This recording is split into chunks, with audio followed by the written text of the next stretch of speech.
நினைச்சு பாருங்க, அவங்க ஆட்சியில் இருக்கும்போது யாருக்கு அந்த தைரியம் வருமா பெண்களுக்கு எதிராக பேசுறதுக்கு, பெண்கள்கிட்ட ஒரு சில்விஷம் பண்றதுக்கு? முட்டையை நன்றாக சமைத்து சாப்பிட்டால் எந்த பிரச்சனையும் வராது என்று முட்டை கோழி பண்ணை உரிமையாளர்கள் சம்மேளனம் தெரிவித்திருக்கிறது. நாமக்கல்லில் இது குறித்து செய்தியாளர்களிடம் பேசிய அந்த சம்மேளனத்தின் செயலாளர் சுந்தரராஜன், பறவை காய்ச்சல் காரணமாக கோழி பண்ணைகளில் உரிய பாதுகாப்பு மற்றும் பைக் திருட்டில் ஈடுபட்டு வந்த நபரை கைது செய்த போலீசார் அவரிடம் இருந்து 7 இருசக்கர வாகனங்களை பறிமுதல் செய்தனர். வாகன தணிக்கையின் போது சுப்பராயரு என்கிற சூர்யா என்ற அந்த நபர் முன்னுக்கு பின் முரணாக பதிலளித்ததை தொடர்ந்து சிக்கிகள் நிறைவேற்றாத திமுக அரசை கண்டித்து பாஜக சார்பில் பழனி பேருந்து நிலையம் அருகே கண்டன ஆர்ப்பாட்டம் நடைபெற்றது. இதில் கலந்து கொண்டு பேசிய பாஜக முன்னாள் மாநில தலைவர் அண்ணாமலை, மாவட்டத்தின் வருவாய் உற்பத்தி திறன் பார்த்து அதனை திமுக அரசு பிரிப்பதில்லை என சாடினார். திண்டுக்கல் மாவட்டத்தில் எந்த நலத்திட்டங்களையும் திமுக அரசு மேற்கொள்ளவில்லை என்றும் விமர்சித்தார். ஓட்டப்பிடாரம் அருகே புனித அந்தோனியார் கோவில் திருவிழாவிற்கு வந்த 3 வயது சிறுவன் பெற்றோரின் கண்முன்னே அரசு பேருந்து சக்கரத்தில் சிக்கி உயிரிழந்தான்.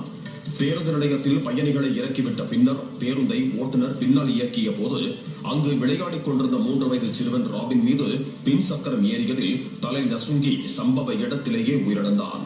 இந்த சம்பவம் குறித்து புளியம்பட்டி போலீசார் வழக்கு பதிவு செய்து விசாரணை மேற்கொண்டு வருகிறார்கள். இந்த ஆண்டுகளுக்கான திரைப்பட விருதுகளை அறிவித்திருக்கிறது.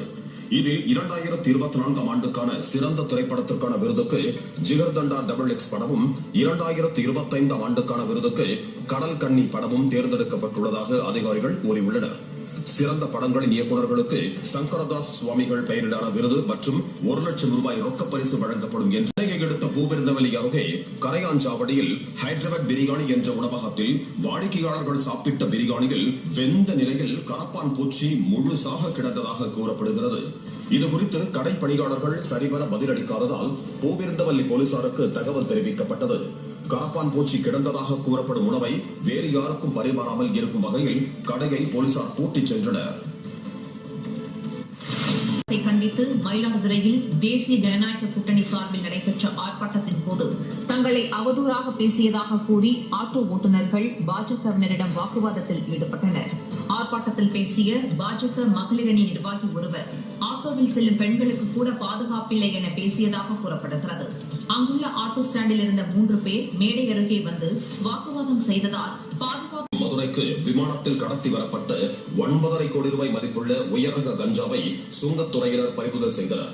கேரளாவைச் சேர்ந்த முகமது ஷஹர்பில் என்பவரின் பைகளை சோதனையிட்ட அதிகாரிகள் சாக்லேட் பாக்கெட்டுகளில் மறைத்து வைக்கப்பட்டிருந்த சுமார் 9.5 கிலோ ஹைட்ரோபானிக் கஞ்சாவை பறிமுதல் செய்து சட்டமன்ற தேர்தலில் போட்டியிடுவதற்கான